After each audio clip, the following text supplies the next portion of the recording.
In today's video, I am going to be breaking down a couple of Horns basketball plays that the Denver Nuggets used in this year's NBA Finals. So let's get down, let's check this out really quickly. If you're a basketball coach, make sure to go check out my high school Horns basketball playbook down in the description below. Anyways, let's get down, let's check out these fantastic basketball plays. Okay, so first what we're going to have is Nikola Jokic setting the screen for Jamal Murray, and Jamal Murray is going to use that screen and then cut towards the rim. Once that happens, what we're going to see is the pass from the point into the high post for the player who set that screen. Jamal Murray at this point is going to get position on his man. We can see right here he's battling it out for position. He's trying to get between his man and, of course, the net. And that is going to allow him to do the next move, which is he's going to slightly push off of his man to be able to create that space between his man and, of course, the basket and himself, so that Nikola Jokic can pass him the ball over top. Now, this is a fantastic way of, or at least a fantastic play, but a fantastic way of scoring. Of course, if you've got a player and you're running this play, definitely show him what's happening here, because this is extremely important. After he uses that screen, he doesn't just cut to the basket. Watch what's happening here. It's literally a battle for position, and as soon as Jokic gets that ball, Murray attacks that rim, and Jokic is able to get him that ball. So basically what they're trying to do is setting this screen for player 2 to use that screen. Now when he uses that screen, what they're essentially trying to do is to get the defense to switch. Now the reason why they want the defense to switch is this. If the other team is in man-to-man defense, let's say, and they have that screen and then, of course, the switch. Now you can battle for position, try to get quick position, and now there's a mismatch here and a mismatch here. If player 5 gets that ball, player 2 is going to be faster than player 5 in theory, and player 5 is going to be taller than player 2 in theory, which means that that pass over top is going to be easier. And because player 2 is faster, he's going to be able to get that ball, or at least get the space between himself and the defender so that he can score.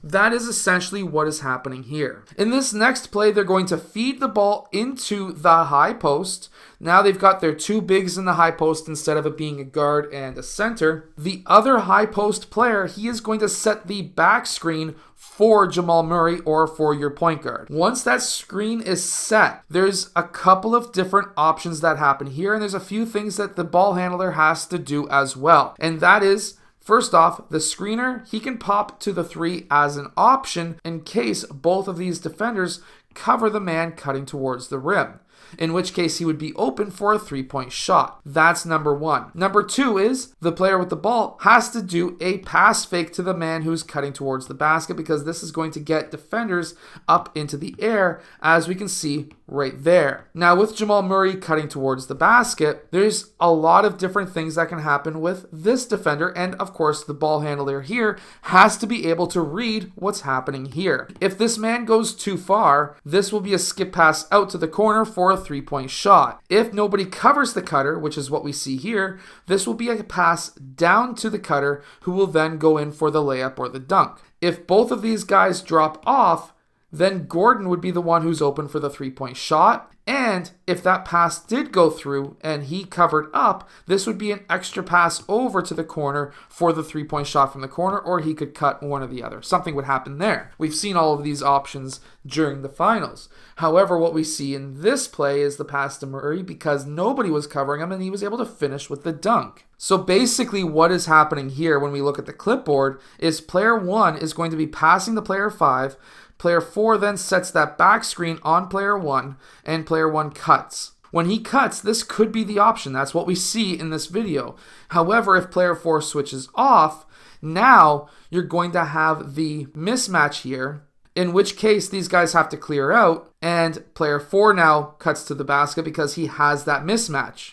If there was no switch, then there's that pass. If player 3 comes down to guard that cutter, then that's when player 5 would then pass out to the corner for player 3. Or instead, if player 2 covered down, this would be a pass out to player 2 in the corner for the 3-point shot there. So make sure to go check out my high school basketball playbook, or the high school Horns basketball playbook, down in the description below. It's definitely going to help your team win more games and help your team score more as well, especially if you've got some good passers like Jokic. Anyways, I hope that you've enjoyed today's video. If you have, hit that like button and subscribe, and I'll see you guys again next time.